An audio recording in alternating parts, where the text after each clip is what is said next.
오늘 우리에게 주신 하나님의 말씀은 고린도전서 15장 1절에서 11절의 말씀, 신약성경 280면입니다.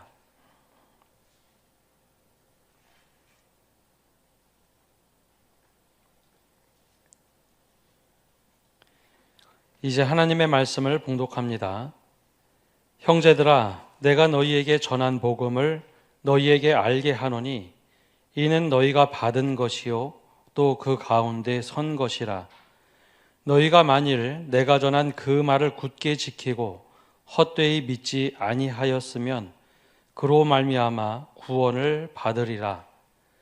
내가 받은 것을 먼저 너희에게 전하였노니 이는 성경대로 그리스도께서 우리 죄를 위하여 죽으시고 장사 지낸 바 되셨다가 성경대로 사흘 만에 다시 살아나사 게바에게 보이시고 후에 12 제자에게와 그 후에 500여 형제에게 일시에 보이셨나니 그 중에 지금까지 대다수는 살아있고 어떤 사람은 잠들었으며 그 후에 야고보에게 보이셨으며 그 후에 모든 사도에게와 맨 나중에 만삭되지 못하여 난 자 같은 내게도 보이셨느니라.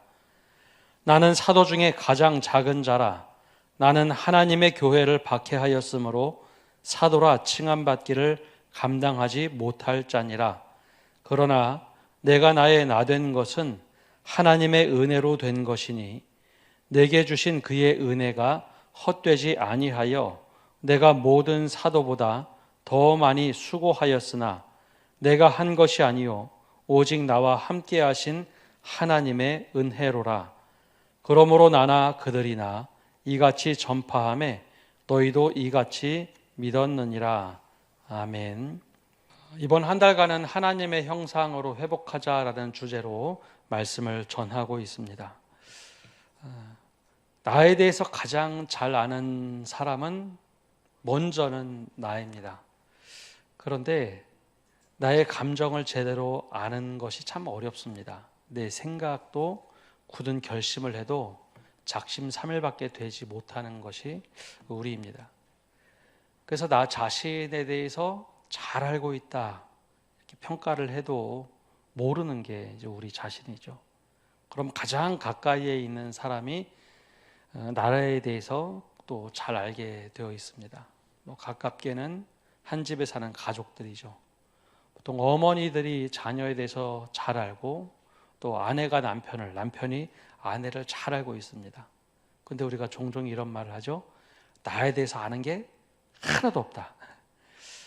가장 가까이 살면서도 내가 어떤 생각을 하는지, 어떤 것을 고민하는지 내가 입을 열어 말하기 전에는 나에 대해서 아는 것이 없는 것, 또 단절되는 것이 우리의 실제 존재죠.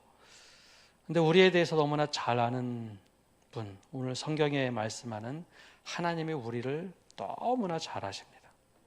근데 우리가 무엇을 자랑하는지, 내가 무엇을 뽐내는지 너무나 잘 아신다는 거죠.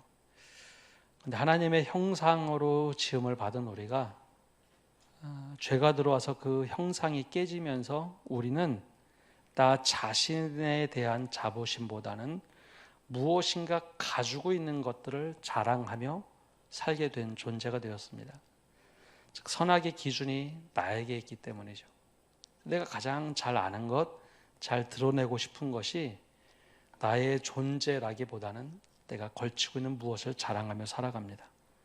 그런데 오늘은 이 신앙의 신비에 대해서 함께 보려고 하는데요. 신앙의 신비는 정말 놀랍게도 우리가 주님을 알아가면 알아갈수록, 주님을 만나면 만날수록 내 모든 자랑거리가 사라지고 내 존재에 대해서 하나님이 관심 가지시고 사랑하신다. 그것을 깨닫게 되어 있습니다.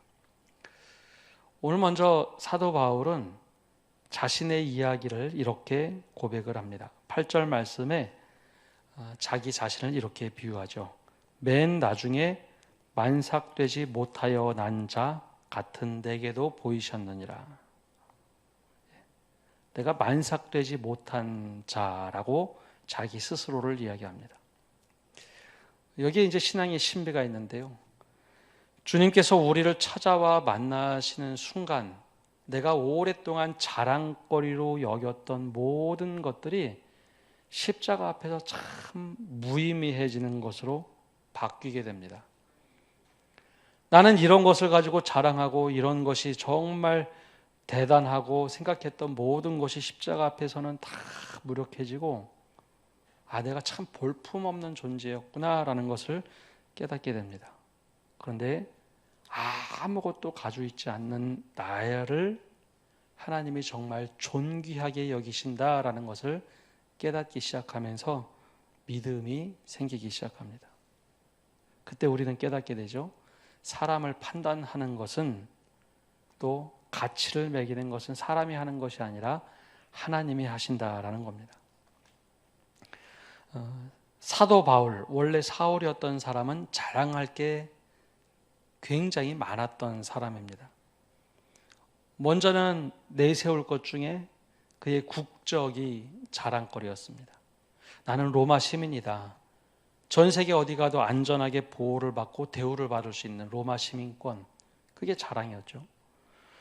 또 혈통으로 따지면 베냐민이라는 왕족 출신이어서 어디 가도 족보를 말하기에 너무나 자랑스러운 족보였습니다.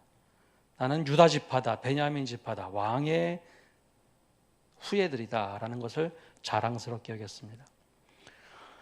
또 학벌로 따지면 요즘으로 말하면 엄친아, 나는 당대 최고의 3대 문호였던 가말리엘이라는 대문호 제자로 나는 살아갔다. 그리고 나는 바리새인 중에 바리새인이고 랍비로 모든 사람들에게 존경받는 그런 인물로 살아갔습니다. 그래서 자타가 공인하면서 바리새인이나 제사장이나 야, 사울도 너무 잘하고 있다, 늘 칭찬받는 사람이었죠. 근데 어느 날 예수님을 만나는 그날, 내가 외투처럼 자랑거리로 삼고 있던 이것이 주님 앞에서는 아무것도 아니라는 것을 깨닫게 되고 외투를 벗게 됩니다. 모든 것을 다 가지고 있는 하나님이라는 존재 앞에서는 내가 많이 가져봤자, 모든 것을 아시는 하나님 앞에서 내가 많이 알아봤자 아무것도 아닌 벌거벗은 모습으로 다시 자기를 돌아보게 되죠. 그리고 나서 보니까 내가 왜 이렇게 이 자랑거리를 내려놓고 벗어보니 쓸모없는 사람인지. 그래서 자신을 이렇게 표현합니다. 만삭되어 나지 못한다.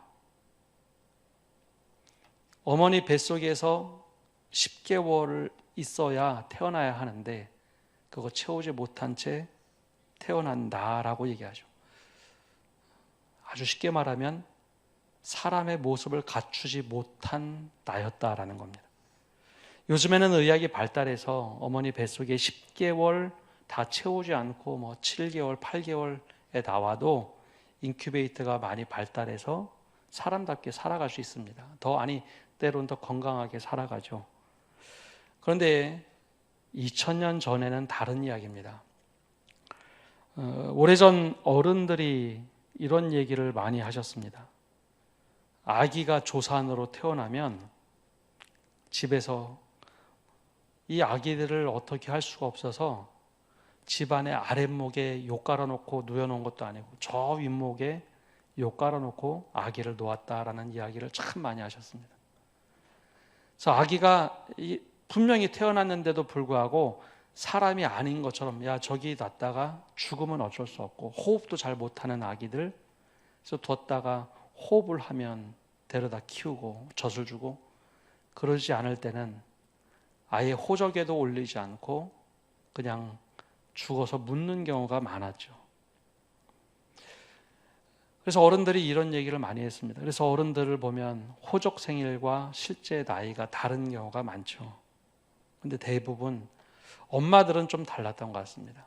다른 식구들은 제 아기 소망이 없는 것 같아. 그래도 엄마들은 조금이라도 움직이거나 조금이라도 생명이 붙어 있으면 젖을 물리고 아이를 살려냅니다. 바울이 자신을 그렇게 표현합니다.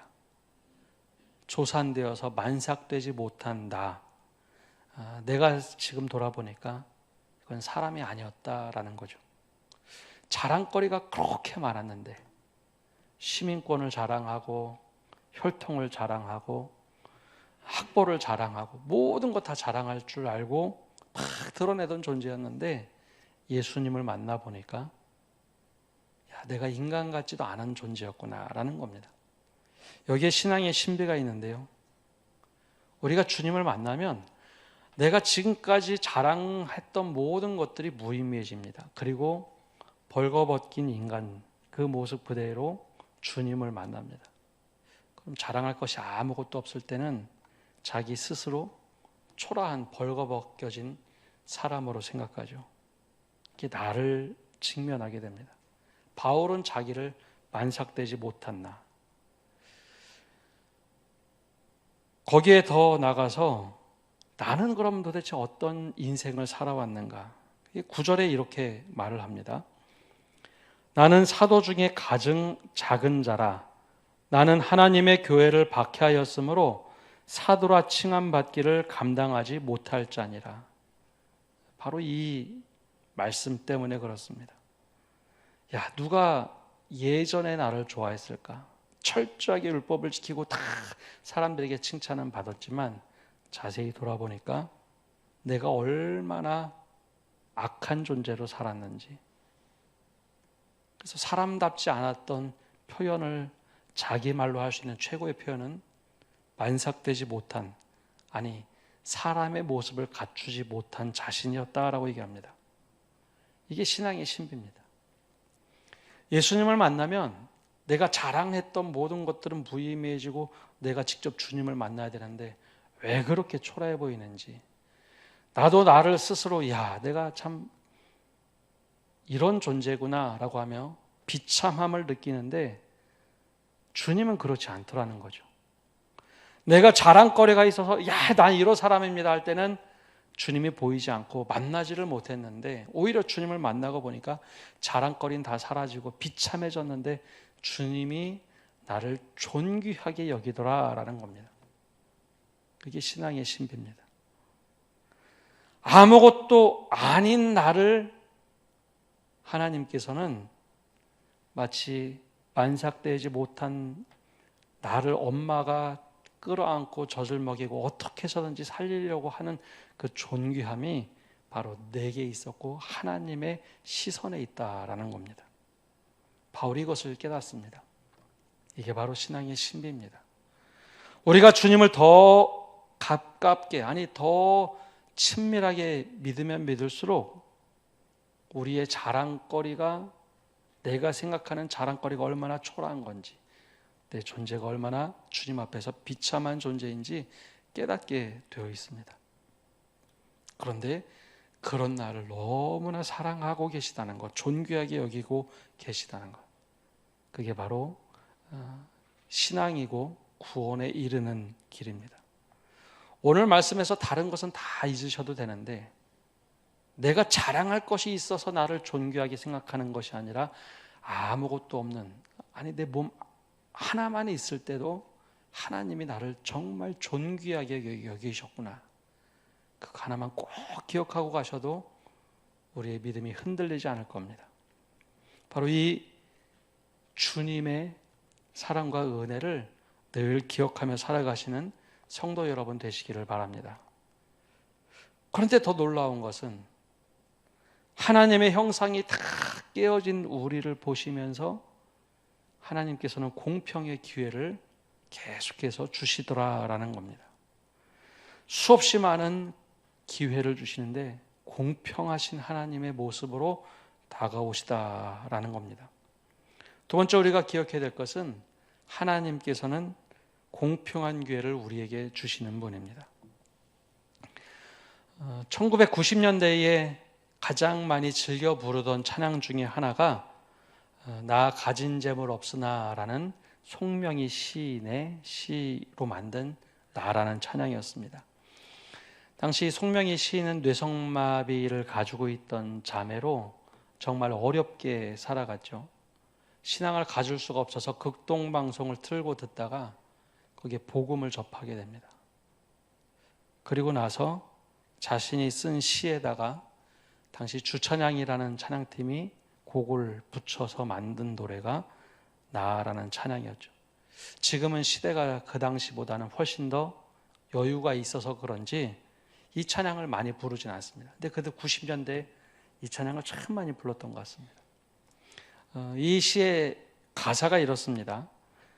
나 가진 재물 없으나, 나 남이 가진 지식 없으나, 나 남에게 있는 건강이 있지 않으나, 나 남이 없는 것 있으니, 나 남이 못 본 것을 보았고, 나 남이 듣지 못한 음성 들었고, 나 남이 받지 못한 사랑 받았고, 나 남이 모르는 것 깨달았네.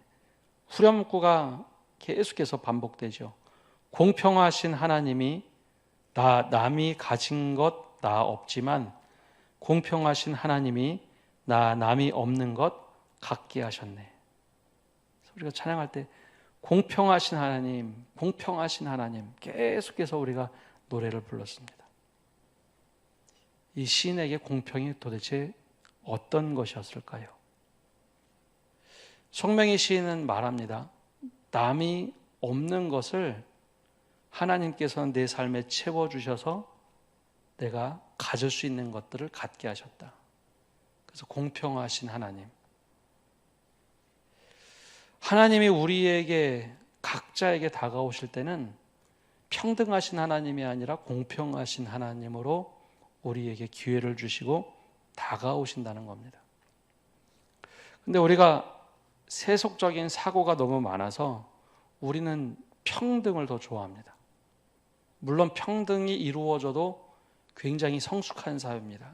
그러나 교회는 하나님의 공평이 있어야 합니다. 공평과 평등 똑같은 것 같은데 뭘 이걸 나눌 필요가 있는가? 단어는 비슷한 것 같지만 분명히 차이가 있습니다. 평등이라는 것은 그림을 하나 띄워줘 보시면요. 저걸 보고 이제 평등이라고 얘기합니다. 두 사람이 사과를 따야 하는데 사과 나무의 높이가 좀 다릅니다. 사과를 딸 수 있는 여력이 다르죠. 그래서 똑같이 사람들에게 사다리를 나눠줬습니다. 똑같은 높이의 사다리를 나눠주면 사람들은 그걸 평등이라고 얘기합니다. 그래도 평등한 것을 나눠줘도 성숙한 사회죠. 그런데 사과가 내 눈앞에 있는 한 사람과 다르게 똑같이 사과를 따려 하는데 동일한 사다리를 가지고는 한 사람은 사과를 딸 수가 없습니다. 그래도 우리는 저걸 평등이라고 얘기합니다. 하나님이 우리에게 다가오실 때 나에게 이런 축복해 주셨으면 저 사람에게도 똑같은 축복을 해 주셔야지. 모두가 일괄된 동등한 평등을 우리는 생각합니다. 근데 다음 이 평등이 아니라 공평이란 건 도대체 어떤 것일까요? 공평이란 건 다음 그림을 보시면 사람의 키 능력은 똑같은 것 같은데 사과나무는 높이는 다릅니다. 그러면 공평이란 것은 그 사람이 사과를 동일하게 딸 수 있도록 사다리의 높이 다른 것을 가져다 주는 겁니다. 저게 공평이죠. 공평이란 것은 능력이 부족한 사람은 최소한 하나님의 형상답게 살아갈 수 있도록 기회를 더 많이 주는 것이고, 능력이 부족하다면 그 부족한 부분을 채워서 최소한 하나님의 형상답게 살아갈 수 있도록 하는 것, 그게 바로 공평입니다. 사도 바울이 자신 스스로를 아무리 생각해봐도 하나님이 자신에게 준 기회는 공평하신 하나님이었습니다. 그래서 부활하신 주님을 말씀하면서 이런 얘기를 합니다. 부활하신 주님께서 우리에게 나타나셨을 때 어떻게 나타나셨는가? 5절 말씀을 보면 게바, 즉 믿음의 수장이었던 게바에게 보이셨고, 그 후에 12제자에게 나타나셨고, 6절에 그 후에 500의 형제에게 일시에 보이셨고, 그 중에 지금까지 대다수는 살아있고 어떤 사람은 잠들었으며, 7절에 그 후에 야고보에게 보이셨고, 그 후에 모든 사도에게와 마지막에 맨 나중에 만삭되지 못하여 난 자 같은 내게도 보이셨다라고 고백을 합니다. 근데 이 순서를 보면 수제자 베드로부터 제일 먼저 나옵니다. 실제로 예수님께서 그렇게 찾아가셨죠. 근데 제자들은 나름대로 부활하신 주님께서 찾아갈 만한 이유가 있는 사람들입니다.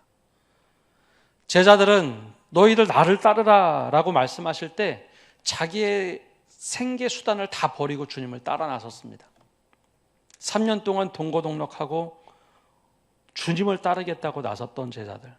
예수님이 그들을 찾아간다고 해서 그걸 보고 예수님 왜 편애하십니까? 라는 얘기 할 수가 없죠. 당연한 겁니다. 거기에서는 평등을 얘기할 수 있겠죠. 베드로를 찾아가셨어요. 그 다음에 12 제자를 찾아가십니다. 근데 그 외에 주님을 따르던 500의 형제, 또 다른 제자들이 있었습니다. 그들도 찾아갑니다. 그것도 뭐라고 할 수가 없겠죠. 근데 그 다음에 야고보는 좀 다릅니다. 야고보는 주님의 형제, 그리고 후에 모든 사도라고 했는데 여기서 말하는 사도들은 주님의 복음을 전했던 사람들입니다. 야고보에게 찾아갈 때만 해도 굳이 주님이 그렇게 찾아갈 필요가 있는가 하는 이야기가 주변에서 나왔겠죠. 그리고 나서 제일 마지막에 다른 사람은 몰라도 사울을 이었던 바울을 찾아오실 때는 사람들이 의아하게 생각합니다. 왜 저런 사람에게도 기회를 주시나? 왜 저런 사람에게도 기회를 주시나? 절대 예수쟁이가 돼서는 안 될 바울에게 주님이 찾아오셨다는 겁니다. 근데 이게 첫 번째가 아닙니다. 사실 사도 바울이 예수님을 한 번도 만나지 못했다. 그것은 있을 수 없는 일이겠죠. 예루살렘에 거했고 예수님께서 사역을 하셨기 때문에 아마 여러 번 스쳐 지나갔을 겁니다. 예수님이 죽으시고 부활하신 이후에 한참 뒤에 스데반, 7 일꾼 중에 스데반이 복음을 전하게 되죠. 복음을 열심히 전하며 너희가 죽인 메시아가 부활하셨다라는 말을 하는데 그 이야기를 듣던 사울, 바울인 이 사울은 마음에 막 분노가 치밀어 오릅니다. 바리새인으로서, 랍비로서, 말씀을 연구하던 학자로서 잘못됐다라는 거죠. 그래서 그는 스데반이 돌로 맞아 죽을 때 옆에서 관장하던 사람이었습니다. 믿음이 제일 좋은 사람이 사람 죽이는 일을 서슴지 않고 하고 우리는 하나님께서 원하신 일을 했다 자부하던 그 사람, 그게 바로 사울이었습니다. 이미 한 번 예수님께서 스데반을 통해서 기회를 줬습니다. 너 하나님의 형상대로 그거 깨진 네 생각 말고 그 종교적인 생각 말고 제발 회복해라 라고 스데반을 통해서 기회를 줬는데 확 걷어차버리죠. 이번엔 예수님이 직접 그에게 찾아오셨습니다. 새로운 기회, 공평하신 하나님 예수님께서 그를 찾아오십니다. 근데 그가 그렇게 자랑했던 모든 것들이 한순간에 무너집니다. 시력을 잃게 되죠. 시력을 잃으면요, 랍비로서, 로마 시민으로서 모든 것을 장애인이라는 하나 때문에 다 잃어버립니다.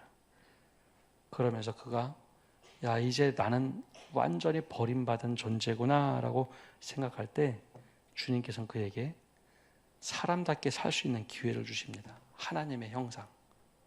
사도 바울은 그 은혜를 기억할 때마다 만삭되지 못한 나를 사람답게 만드신 하나님의 은혜를 고백하죠. 이게 바로 공평입니다. 우리가 신앙생활을 하다 보면 하나님은 왜 저 집에 이렇게 많은 은혜를 부어주시는가? 그건 평등한 은혜가 아니라 공평한 은혜입니다.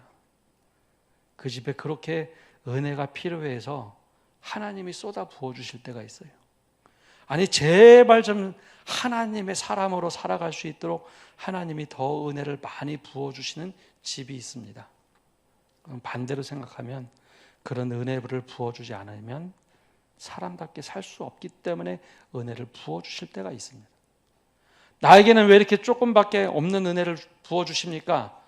왜 이런 축복밖에 안 주십니까? 아니요, 거기에는 나에게는 충분하게 살아갈 수 있는 힘들이 있고 그 정도의 은혜로만으로도 내가 살아갈 수 있는 힘이 있기 때문입니다. 공평하신 하나님이죠. 송명의 시인은 얘기합니다. 내가 가진 것이 없을 때 공평하신 하나님이 그 없는 것 외에 내가 가질 수 있는 것을 갖게 하셨다. 사도 바울은 만삭되지 못한 나에게 하나님이 은혜 부어주셨다. 그래, 누구랑 비교하지 마십시오. 왜 저 사람은 저런 은혜가 많고 저 사람은 저런 축복이 많고 하나님이 편애하시나? 아니요. 최소한 사람답게 살 수 있는, 하나님의 형상답게 살 수 있는 은혜를 부어주시는 겁니다. 나에게 큰 은혜가 필요합니까? 그럼 그만큼 나에겐 너무 하나님의 수준 미달로 살아갔던 존재라는 거죠. 그렇기 때문에 나에게 부어주신 은혜가 있으면 그 은혜를 만족하며 살아갈 수 있는 우리가 되어야 합니다. 왜냐하면 하나님은 공평의 하나님이지 평등의 하나님이 아닙니다. 그럼 우리가 어떻게 살아가야 될까요? 사도 바울이 고백하는 것이 있습니다. 바로 10절 말씀입니다. 우리 10절 말씀 함께 읽어보겠습니다.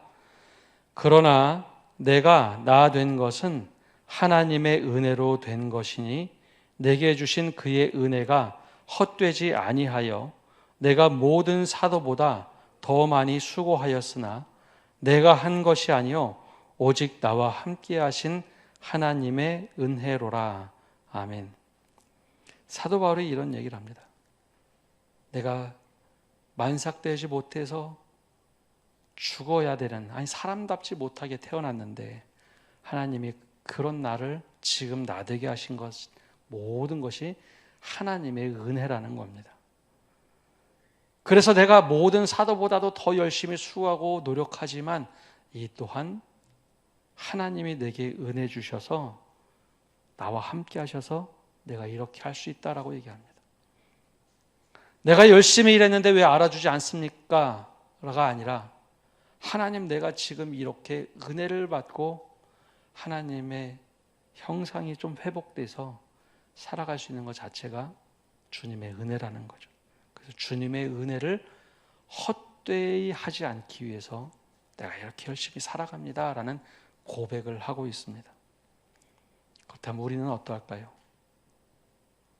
하나님께서 우리에게 은혜를 막 쏟아 부어 주셨는데 그 하나님의 은혜를 혹시 우리는 헛되이 망가뜨리지는 않습니까? 내가 생각하기에 나도 참 부족한데 은혜 주셔서 지금까지 열심히 살아온 것 같은데 나의 열심으로 내 삶을 위해서만 살아온다면 하나님의 은혜가 헛되이 되는 것은 아닐런지요. 오늘 사도 바울은 얘기합니다. 자기가 목숨을 걸고 사도로서 이렇게 살아오는데 나의 나 된 것은 하나님의 은혜고 내가 이렇게 사는 것은 주님이 주신 힘으로 살아가는 것입니다. 하나님의 은혜입니다. 내가 주님의 은혜를 헛되이 만들지 않겠습니다 라는 고백을 하며 살고 있습니다. 오늘 우리는 주님의 은혜를 어떻게 갚으며 살아가고 있습니까? 오늘 말씀을 맺습니다. 오늘 주님께서는 내가 자랑하는 것에 관심이 없습니다. 내 존재에 대해서, 아무것도 없는 나의 존재에 대해서 존귀하게 여기시는 분입니다. 내 자랑거리를 내려놓고 나를 존귀하게 여기시는 하나님의 시선으로 나 자신을 바라보고 다른 사람들을 바라보고 존귀하게 여기는 성도 여러분 되시기를 바랍니다. 우리가 생각하는 자랑거리 말고 하나님이 바라보시는 존귀한 시선으로 바라보시기 바랍니다. 더 나아가서 주님께서 우리를 공평한 기회를 주시고 공평한 은혜를 주시는데 그것을 남과 비교하지 마십시오. 내가 더 큰 은혜를 받았다. 그러면 내가 그만큼 부족한 사람입니다. 나에게 하나님께서 별로 은혜를 안 주신 것 같아. 그럼 내가 너무나 하나님께서 존귀하게 여기고 내가 할 수 있는 일이 워낙 많은 사람입니다. 그만큼 은혜를 받아도 내가 충분히 살아갈 수 있고 하나님의 형상대로 살아갈 수 있는 사람이라는 것을 인정하시기를 바랍니다. 마지막으로 하나님께서 우리 은혜 부어주신 것 헛되이 만들지 않도록 나의 나된 것은 주님의 은혜라고 고백하고, 더 나아가서 하나님의 은혜로 내가 은혜를 갚기 위해서 내가 최선을 다하며 살아갑니다 고백하는 성도 여러분 되시기를 바랍니다. 우리 함께 찬양하고 기도하겠습니다.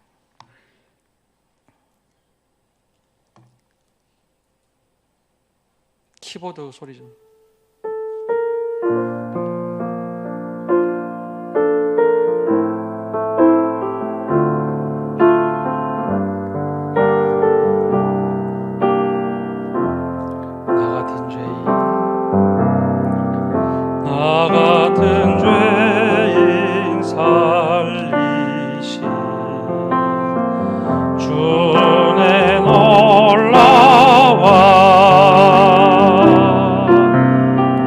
잃었던 생명 찾았고 광명을 얻었네. 큰 죄악에서 건지신 주네 고마워. 나 처음 믿은 그 시간 귀하고 귀하다. 주 찬양 주 찬양 내 마음 다해 주 찬양